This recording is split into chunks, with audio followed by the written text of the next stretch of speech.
सबसे पहले मैं आज का सभा में हमारे आजसू पार्टी की जो सुलह प्रमुख और बीजेपी का पन्ना प्रमुख और मेरा पिता माता भाइयों बहनों जो भी आज का सभा में आए हैं, मैं सबको बहुत बहुत धन्यवाद देता हूं। आज चुनाव चल रहा है। सुबह में रांची में ही था, खबर ले रहा था। हमारे 43 सीट का चुनाव है और बीजेपी और आजसू मिला के कम से कम 30 सीट में पहला चरण में ही हम जीतने का काम करूंगा, इससे कोई संदेह नहीं है। भाइयों और बहनों, सुदेश जी ने झारखंड का हालत के बारे में आप लोगों को अच्छी तरह बताया है। मैंने बीते 4 महीना झारखंड को समझने में, झारखंड के बारे में जानने का कोशिश किया। मैंने झारखंड में बीते 4 महीना बहुत कुछ देखने के लिए मिला। भारत में कोई सारे सरकार है, लेकिन मैंने ऐसा सरकार कभी नहीं देखा कि जो सरकार मेरा युवाओं के लिए एक भी एग्जाम अच्छा से कर नहीं सकते हैं। सीजीएल का एग्जाम होते हैं, क्वेश्चन पेपर लीक कर दिया जाते हैं। मैं आप लोगों को पूछना चाहूंगा, क्या हमारा गरीब लोग, हमारा मध्यम वर्ग का लोग क्या 30-40 लाख रुपया में क्वेश्चन पेपर खरीद सकते हैं? क्या आप लोग खरीद सकता है क्या? आज ये झारखंड मुक्ति मोर्चा का सरकार चल रहा है। कोई भी एग्जाम होते हैं, क्वेश्चन पेपर का नीलाम होते हैं, 30 लाख 40 लाख रुपया। और जब मेरा युवा जाते हैं रांची में आंदोलन करने के लिए, उनको पीटा जाता है, उनको मारा जाता है। मैं मेरा मां को पूछना चाहूंगा, अगर आपका घर में बेटा पढ़ा लिखा किया है, बेटा का कोई रोजगार नहीं, क्या कोई मां शांति से सो सकता है? क्या कोई मां शांति से सो सकता है? क्या आज ये लोग मैया सम्मान का बात करते हैं। अरे हेमंत सोरेन जी, मां का सम्मान ऐसा नहीं होते हैं। अगर मां को आप सम्मान देना चाहते हैं, तब उनका बेटा और बेटियों के लिए रोजगार का व्यवस्था करो, तब जाके मेरा मां शांति में सो पाएगा। आज झारखंड में नौकरी नहीं है, जेपीएससी का अध्यक्ष नियुक्त नहीं किया गया है और कोई गरीब बेटा बेटियों को नौकरी नहीं मिलते हैं। हेमंत सोरेन जी क्या बोले थे कि मैं मेरा पिताजी का नाम में कसम खा के बोलता हूं, मैं जब मुख्यमंत्री बनूंगा 5 लाख युवाओं को नौकरी दूंगा। क्या दिल्ली में आप लोगों को किसी को नौकरी मिला है? किसी को मिला है नौकरी? और क्या बोले थे, थोड़ा याद कीजिए कि जब तक नौकरी नहीं होगा 5,000 का भत्ता मिलेगा, 7,000 रुपया का भत्ता मिलेगा। मैं मेरा युवाओं को पूछना चाहता हूं, किसी को भत्ता मिला है? किसी को भत्ता मिला है? मैं एक बात आप लोगों को पूछना चाहूंगा, हम लोग साधारण परिवार से हैं, क्या आप लोग कभी अपना पिताजी का नाम में झूठ का कसम खाएगा? कभी अपना पिताजी का नाम में झूठ का कसम खाएगा? आज आप देखिए, प्रदेश का मुख्यमंत्री प्रदेश का नेता होते हैं, देश का नेता होते हैं, हमारा परिवार का मुखिया होते हैं। अगर परिवार का मुखिया अपना पिता का नाम में झूठ कसम खाते हैं, तब उससे ज्यादा शर्म का बात क्या हो सकता है? आप लोग बताइए, उससे ज्यादा शर्म का बात कुछ हो सकता है? आज आपने देख चुका है ये उत्पात सिपाहियों का उन्होंने इंटरव्यू किया। मैंने बोला, हेमंत सोरेन जी, मैं भी एक प्रदेश चलाता हूं, इतना गर्मी में 10 किलोमीटर बच्चा को मत दौड़ाओ। गर्मी है 50 डिग्री 45 डिग्री, मेरा बेटा बेटी कैसे दौड़ सकता है? उन्होंने बोला, नहीं दौड़ाना पड़ेगा। उत्पात सिपाही का इंटरव्यू हुए, लोग दौड़े, 20-20 बच्चा मर गए, रिजल्ट आज तक नहीं निकाला। अगर आपको रिजल्ट नहीं निकालना था तो मेरा 20 बच्चा को आपने क्यों मारा? इसका जवाब दो। ये क्या 20 बच्चा का मां नहीं है? ये क्या 20 बच्चा का पिता नहीं है घर में? आपने यही परीक्षा दिसंबर में कर सकते थे, जनवरी में कर सकते थे, जब सूर्य का किरण 30 डिग्री 25 डिग्री तक आते हैं, तब आप दोहराइए। लेकिन आपने क्या किया? आपने जेट किया। कोई डॉक्टर नहीं, पीने का पानी नहीं। मैंने खिजरी में एक बेटा का घर में किए थे, विकास लिंडा, आदिवासी युवा है। वो उत्पात सिपाही में उनका मृत्यु हुआ। उनका बहन मुझको बोल रहा था कि साहेबगंज में हमारा भाई दौड़ने गया, 10 किलोमीटर दौड़ने के बाद उनका बीमार हुआ, हॉस्पिटल में लाया, ऑक्सीजन सिलेंडर से ऑक्सीजन दे रहा था, लेकिन अंदर में ऑक्सीजन नहीं था, खाली सिलेंडर थे और मेरा भाई गुजर गया। ये आदिवासी बेटा विकास लिंडा का बहन का बात है। अब क्या सरकार चला रहा है? फिर क्या बोले कि ये बच्चा उत्पात सिपाही दौड़ने के लिए नहीं मरा, कोविड का वैक्सीन लिए थे इसलिए मर गया।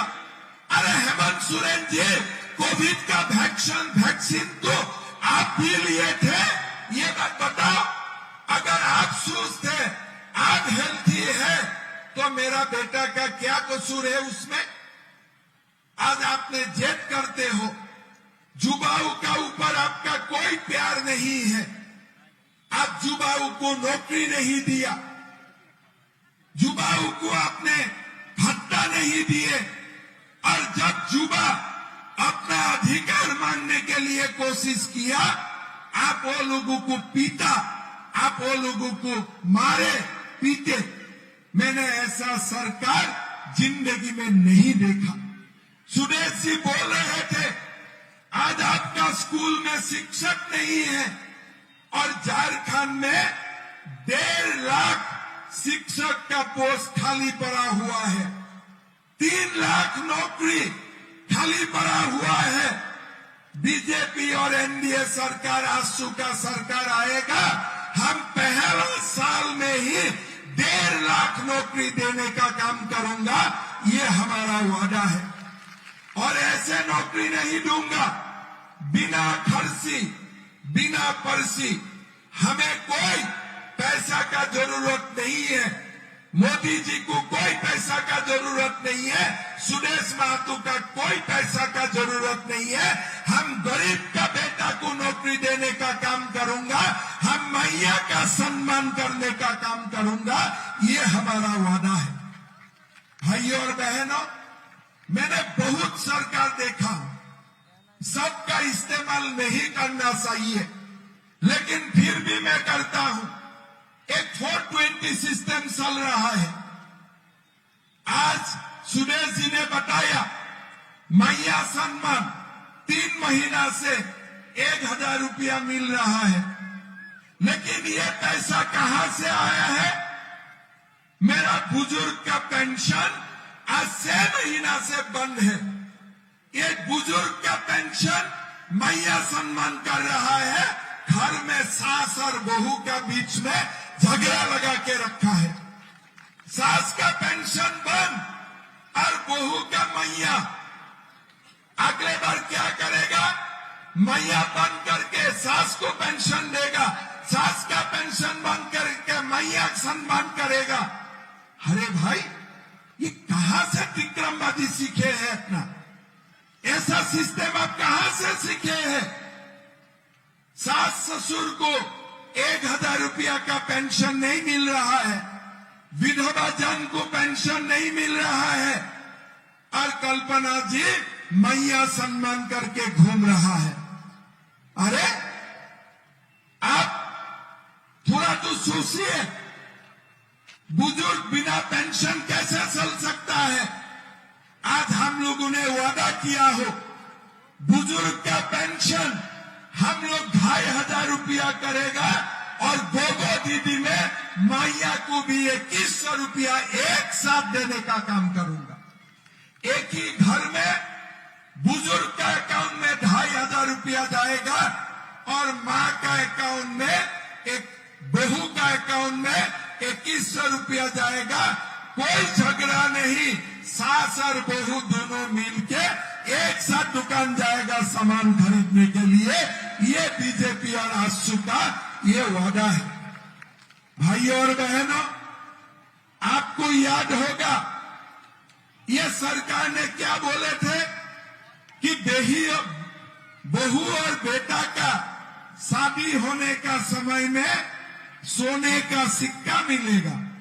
किसी को मिला है क्या सोने का सिक्का?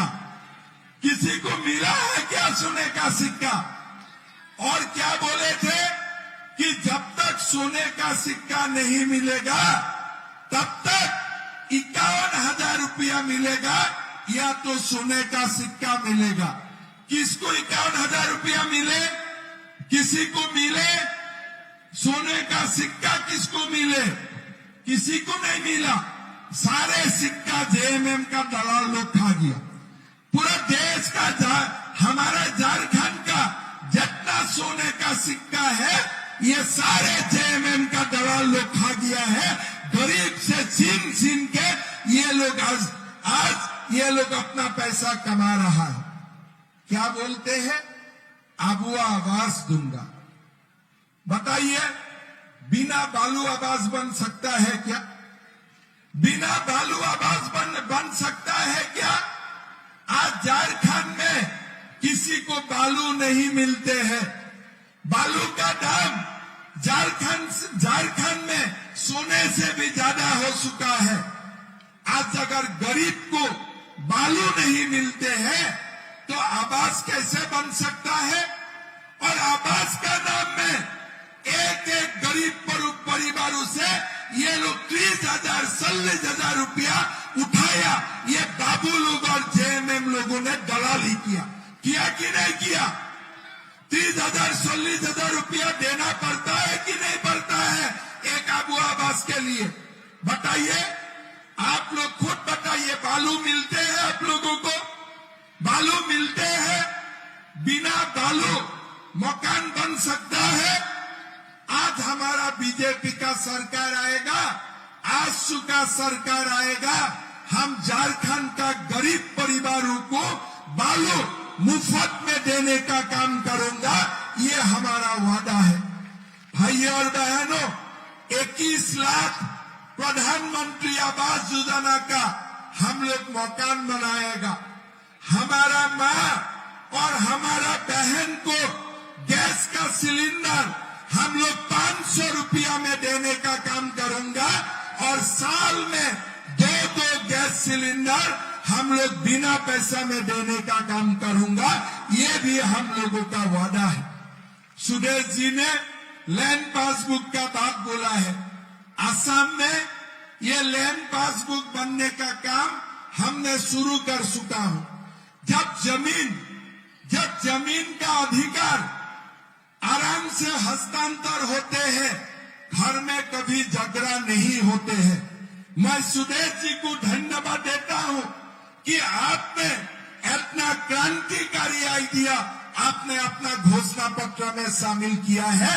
जरूर इसको निभाना भी होगा, और ये सब काम करने के लिए हमारा सरकार में सुदेश जी को बहुत बड़ा जिम्मेदारी मिलने वाला है। ये भी मैं सिल्ली में आज बोलना चाहता हूं। भाइयों और बहनों, ये सरकार कैसा है, मैं आप लोगों को एक छोटा एग्जाम्पल देता हूं। बरकट्ठा किए थे। बरकट्ठा आने का समय मैंने एक माँ को देखा कि एक झोला लेके आ रहा है। झोला में हेमंत सोरेन का फोटो है। मैंने गाड़ी रुकाया और माँ को पूछे, माँ सुना आ रहा है, किसको वोट देने वाला है? बोले बीजेपी को वोट डालूंगा। मैं बोला 16 में ये झोला में तो आप हेमंत सोरेन का फोटो लेके घूम रहा है, आप क्यों बीजेपी को वोट डालेगा? बोले बेटा झोला हेमंत सोरेन ने दिया है, लेकिन अंदर का जो साउल है ना वो नरेंद्र मोदी ने दिए है। आप देखिए एक माँ भी कितना समझदार हो चुका है। उनको मालूम है कि कोरोना का समय से मोदी जी घर में हमें साउल देते हैं, हेमंत सोरेन जी हमारा हाथ में खाली झोला उठा दिया है। अरे झोला के अंदर थोड़ा दाल भी तो दे सकते थे, कोई दाल भी तो दे सकता थे। नहीं, खाली बिना पैसा का आप झोला दे दो और आपका नाम हो जाएगा। बुजुर्ग का पेंशन बंद करो, मैया सम्मान करो। आप साउल मोदी देगा, झोला आप देगा, नाम आपका हो जाएगा। अबू आवास दे दो और बालू दलालू को दे दो। ये है सरकार। ये सरकार हमारा सरकार नहीं है। ये सरकार झारखंड का जनता का सरकार नहीं है और ये सरकार को हमें बदलना पड़ेगा। भाइयों और बहनों, ये सरकार जा रहा है। झारखंड बताता है जब बीजेपी और आजसू एक ही मन से चुनाव लड़ते हैं तब सरकार भी बनते हैं। यही झारखंड का इतिहास है। भाइयों और बहनों, झारखंड मुक्ति मोर्चा का जो सरकार है, ये सरकार ने हमें ठगने का काम किया, कुछ काम नहीं किया। युवाओं को रोजगार नहीं मिला, क्या घर में इलेक्ट्रिसिटी नहीं होते थे, और आज ये पूरा हॉस्पिटल में डॉक्टर नहीं होते हैं, स्कूल में शिक्षक नहीं होते हैं। हम क्यों वोट डालेगा ये सरकार को? हम मोदी जी का नेतृत्व में डबल इंजन का सरकार बनाऊंगा।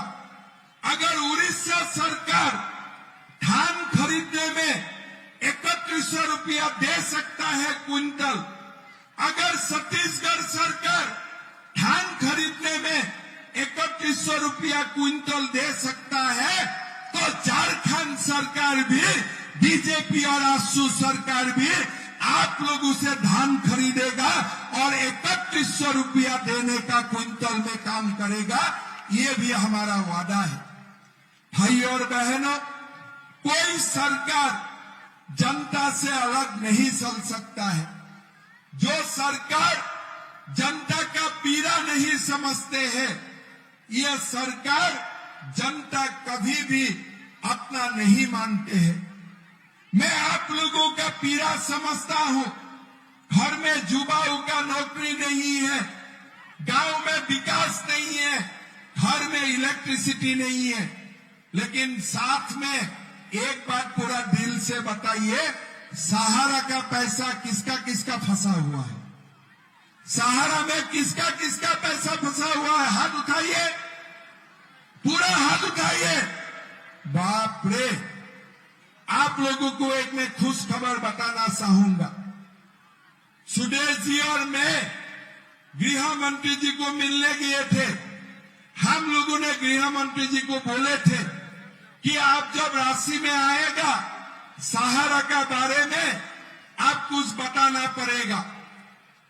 अमित शाह जी राशि में आए और बीजेपी का मैनिफेस्टो में भी हमने लिखा, हमारा सरकार बनेगा, सहारा का पाई पैसा हम गरीब को लौटा देने का काम करूंगा। ये हमारा कमिटमेंट है। आज मैं आप लोगों को बताना चाहूंगा, आप लोगों का किसी का बेटी का शादी का पैसा फंसा हुआ है, किसी का जीवन भर का कमाई सहारा में फंसा हुआ है, ये सरकार ने कुछ नहीं किया। लेकिन हम आप लोगों को ये वचन देता हूं कि सहारा में आप लोगों का कमाई का पैसा जो फंसा हुआ है, ये पैसा हम लोग पाई पाई लौटा देने का काम करूंगा। ये बीजेपी का, एनडीए का ये कमिटमेंट है। भाई और बहनों, आज का चुनाव अच्छा हुए। आप लोगों को खबर मिला है कि नहीं मिला है? आप लोगों को खबर मिला है कि नहीं? आज का चुनाव में बीजेपी आज से बहुत आगे निकाल गया है। खबर मिला है कि नहीं मिला है? और अगली चरण का चुनाव है 20 तारीख को। 20 तारीख चुनाव हमारे लिए इम्पोर्टेंट है।